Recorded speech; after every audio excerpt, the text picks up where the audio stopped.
বিপৰীত অখিল গগৈ বিপৰীত কথা নাই কথাটো হৈছে অখিল গগৈয়ে 2021 পৰা আজিলৈকে এটা কথা স্বীকাৰ নকৰিলে যে বি লাচিত সেনাই অখিল গগৈক জিকাইছিলে অখিল গগৈক মই এটা লগ পাইছিলোঁ তেখেতে ক'লে তেওঁ পদাতিক সৈন্য আছে তেওঁ খুব পপুলাৰ মানুহ সেইকাৰণে শিৱসাগৰ জিকিলে তহঁতৰ কোনো ভূমিকা নাই বুলি ক'লে মোক গুৱাহাটীত ক'লে সেইদিনা তাৰপৰা আমি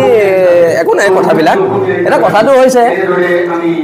বি লাচিত সেনাৰ লগত এটা সংঘাত কৰিব লৈছে ৰাইজৰ দলে সংঘাতটো আমাৰ হ'ব লাগিছিলে বিজেপিৰ লগত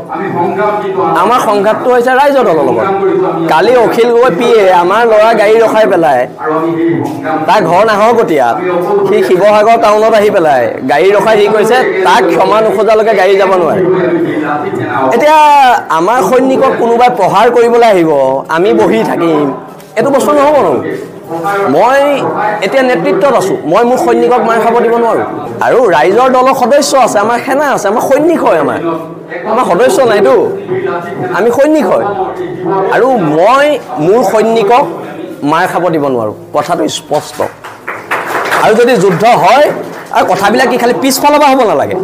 যদি লাগিম বুলি কৈছে লগালগ কওক প্ৰেছত কওক আমিও কম সময় দিয়ক জেগা দিয়ক যাম কথা ইমানে হয়নে নহয় ৰাজনৈতিক যুদ্ধ হ'ব আৰু নীতি আদৰ্শৰ ক্ষেত্ৰত ৰাজনৈতিক যুদ্ধ হ'ব মই এদিন কমিউনিষ্ট এদিন মই জাতীয়তাবাদী নহয় আমি জাতীয়তাবাদী মানুহ আমি লাল চালাম কৰি পোৱা নাই আমি জাতীয়তাবাদী মানুহ আমি জয় অসম কোৱা মানুহ আৰু এখন যুদ্ধ হ'ব অখিল গগৈ নুই কৰি দিলে আৰু আপুনি কি কৈছে বাৰে বাৰে কোৱা হৈছে সংঘাতত নাহিব সংঘাতত আহিলে সংঘাতত আহিম আৰু কথা ইমান কথা পাতি লাভ নাই খালি কথাটো হৈছে কি কেতিয়া লাগিব সেইটো ক'লেই হ'ব 2026ত আমি 25ত দল গঠন কৰি আছোঁ আজি অলপ ক্ষোভত কৈ দিছোঁ মই এনেই কোৱা নাছিলোঁ 2025ত আমি দল গঠন কৰি আছোঁ আৰু যুদ্ধ হ'ব আৰু খুব ধুনীয়া যুদ্ধ হ'ব যদি সংঘাতটো বিচাৰিছে সংঘাতটো হ'ব মানে আমি আৰু বহি থাকিম নি আৰু নেভাবো কেলে ভাবিম সিহঁতি লাগি লৈছে সিহঁতি মাফ খুচক আমি লাগি লোৱা নাই না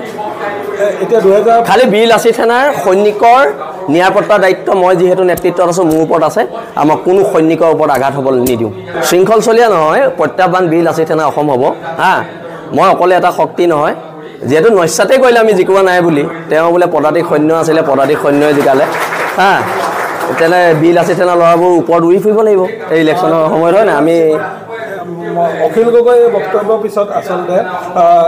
শৃংখল চলীয়া বা বি লাচিত সেনাই ক'ৰবাত ক্ষোভিত হৈছে যে যিহেতু আপোনালোকে কৰাৰ পিছতে যে ৰেকগনাইজেশ্যনটো বিধায়ক নিলে তেনেকুৱা এটা ইগ'ৰ প্ৰব্লেমৰ কিবা আছে নেকি ইগ'ৰ প্ৰব্লেম নাই জাতীয়তাবাদৰ প্ৰব্লেম আছে